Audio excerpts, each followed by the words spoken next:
You ask Tiger to solve. This deals with linear equations with one unknown.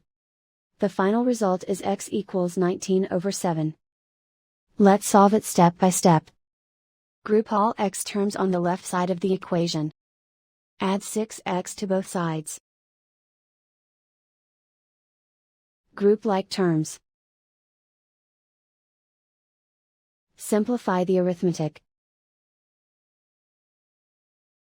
Group like terms. Simplify the arithmetic. Group all constants on the right side of the equation. Add 1 to both sides. Simplify the arithmetic.